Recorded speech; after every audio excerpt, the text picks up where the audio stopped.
Hare Krishna. Let us understand Bhagavad Gita as it is, written by His Divine Grace A.C. Bhaktivedanta Swami Srila Prabhupada. Bhagavad Gita has 18 chapters. So let us understand these chapters section by section. Before we begin the discussion, let us offer our prayers to our spiritual master, His Divine Grace A.C. Bhaktivedanta Swami Srila Prabhupada and Supreme Lord Shri Krishna.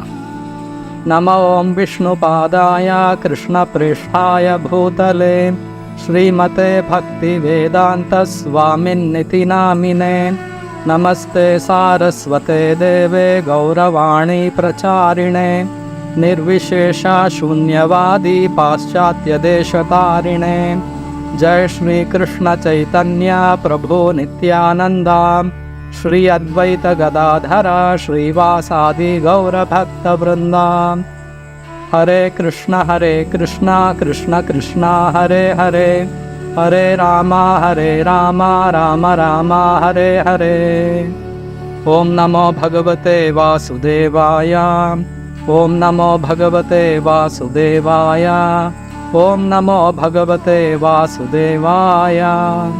Today we will be understanding the second section of chapter 12 of Bhagavad Gita. Second section is from Shloka number 13 to Shloka number 20. This section is entitled The Qualities of a Devotee That Pleases Lord Krishna. So let us understand this section. In the previous section, Krishna had described that among the personalists and the impersonalists, those who worship Krishna with pure love and devotion, they are most perfect, and Krishna had described various stages of spiritual advancement. In this section, Krishna will be describing those qualities in a pure devotee which pleases him. So let us understand this section. So Krishna says, Adveshta sarva bhutanam maitra karuna evacha nirmamo nirahankaraha samadukha sukhakshami santushta satatam yogi yatatma dhada nishchayaha mayarpita mano buddhir yo madbhakta same priyaha. One who is not envious but who is a kind friend to all living entities, who does not think himself a proprietor, who is free from false ego and equal both in happiness and distress, who is always satisfied and engaged in devotional service with determination, and whose mind and intelligence are in agreement with me, is very dear to me. So here are few qualities which Krishna is mentioning which pleases him. So Krishna is telling Adveshta Sarva Bhutanam, one who is not envious of any living being. Maitraha Karuna Evacha, one who is friendly, who is a very kind friend to all living beings, and who does not think himself as a proprietor. So a devotee knows that every living being is part of Krishna, so he never envies any living being. He knows one may be rich or a poor in material estimation, but it's all results of one's own karma. And even if a devotee is suffering materially, a devotee understands that it is because of his own past sinful activities he is suffering, and he thanks the Lord for minimizing the suffering. And if there is some material pleasure a devotee gets, he thanks the Lord by thinking that actually he doesn't deserve any material pleasures because he is very, very sinful, and it is the kindness of the Lord who has given him pleasures. In this way, a devotee is equal in both happiness and distress, because a devotee doesn't identify himself with the body, he is free from all false egos. And then he is not having any sense of proprietorship in this material world, because he is clear in his understanding that everything belongs to the Supreme Lord, every living being is part of the Supreme Lord, so he doesn't claim proprietorship or any material wealth or property or any living being. And further, He is equal in both happiness and distress. So all these qualities are very pleasing to Lord Krishna. So further Krishna says, Yasmanno dvijate loko lokanno dvijate chayaha harsha marsha bhayo dvegair muktho yassa cha me priyaha. He for whom no one is put into difficulty and who is not disturbed by anxiety, who is steady in happiness and distress, he is very dear to me. So further here Krishna is telling that a devotee who doesn't put anyone in anxiety or doesn't trouble any other living being, he is very dear to me. A devotee by nature is kind, he doesn't harm any living being.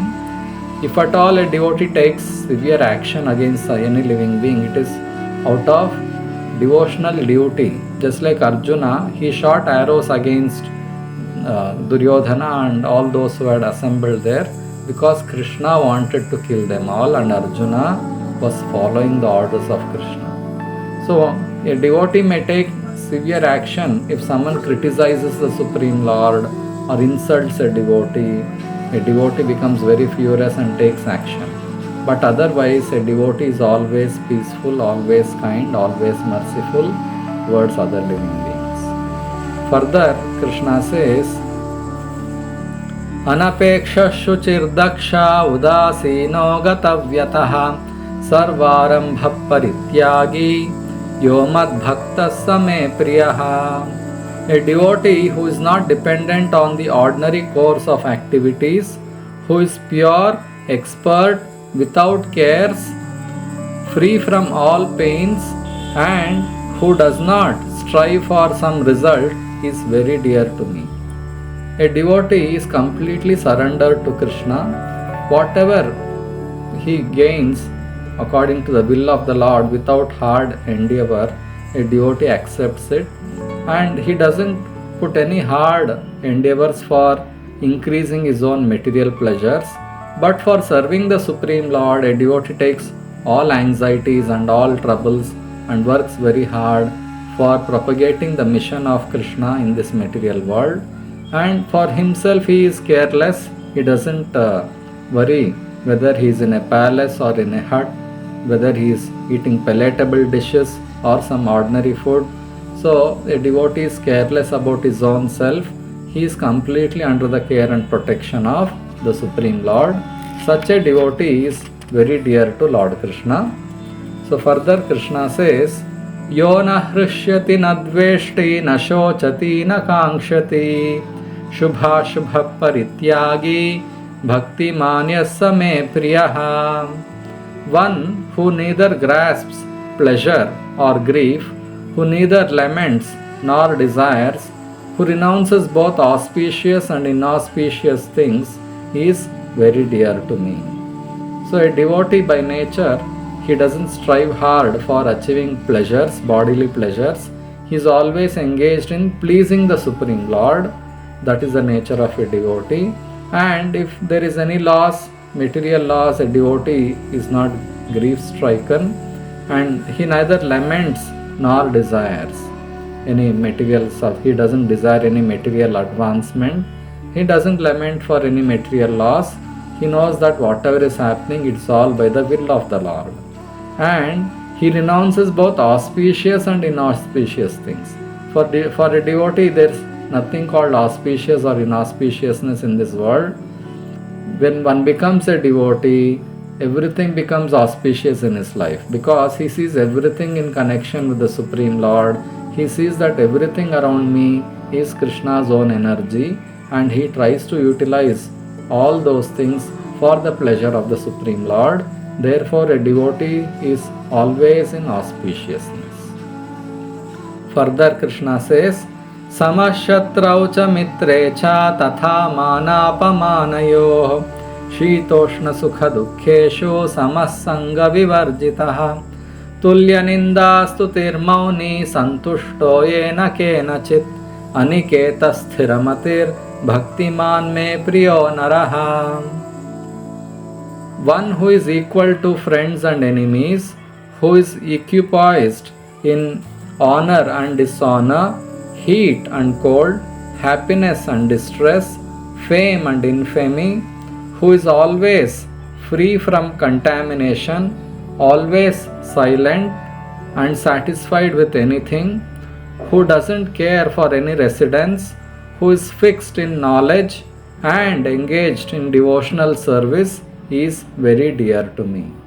So here Krishna is again mentioning few more qualities which are very dear to him. So he who is equal to friends and enemies.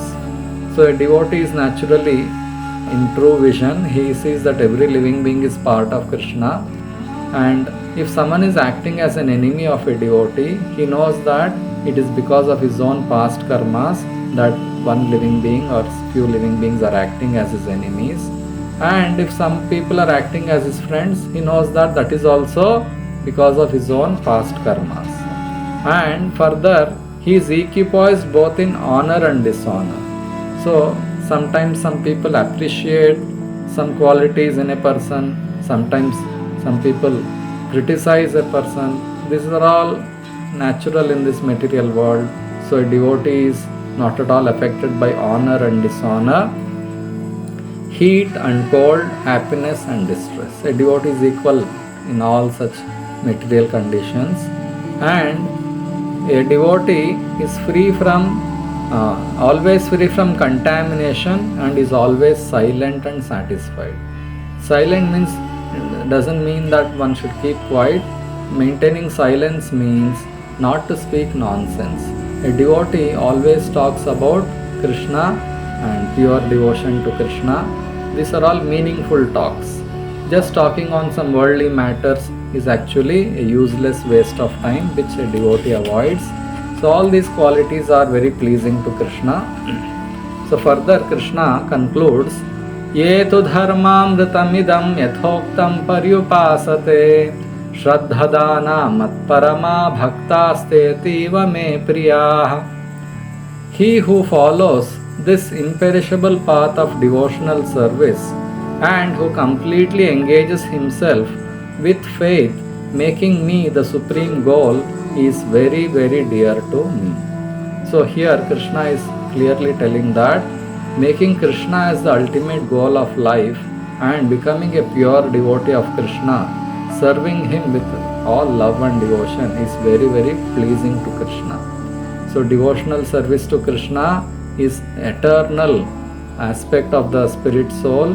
Due to our own misfortune, we have left our eternal occupation of serving the Supreme Lord and we have fallen in this material world. Even though we have forgotten the Supreme Lord, the quality of service is there in every living being. Because we have forgotten serving the Supreme Lord, we are serving some other living being in this material world. So if we transfer that quality of service back to the Supreme Lord, Krishna, our lives become perfect. So by good fortune, if we get an opportunity to meet a pure devotee, a spiritual master, and under his care and guidance, if we can practice devotional principles, we can make spiritual advancement and reconnect ourselves with the Supreme Lord Krishna, and in this way we can achieve perfection in our lives. So the best method of practicing bhakti in Kali Yuga is by chanting the Hare Krishna Mahamantra as taught and propagated by Lord Sri Chaitanya Mahaprabhu, who is Krishna himself, who appeared in the mood of Radharani, who is the topmost devotee of Lord Krishna. So chanting the Hare Krishna Mahamantra, Hare Krishna, Krishna Krishna, Hare Hare, Hare Rama, Rama Rama, Hare Hare, and performing Harinama Sankirtana in congregation of devotees and worshipping the deity form of Krishna, offering arati, offering varieties of foodstuffs, decorating the Lord very beautifully, conducting various kinds of festivals, and hearing about Krishna from a pure devotee, scriptures like Bhagavad Gita and Srimad Bhagavatam, visiting holy places like Mathura, Vrindavan, Dwaraka, Jagannath Puri, all such places where Krishna performed his transcendental activities, associating with pure devotees and discussing about Krishna. All these aspects of devotional service enables one to make spiritual advancement and reach life's ultimate goal of life. So, in this chapter, Krishna is exclusively declared that worshipping him in pure devotion is the most perfect method of spiritual realization. Hare Krishna.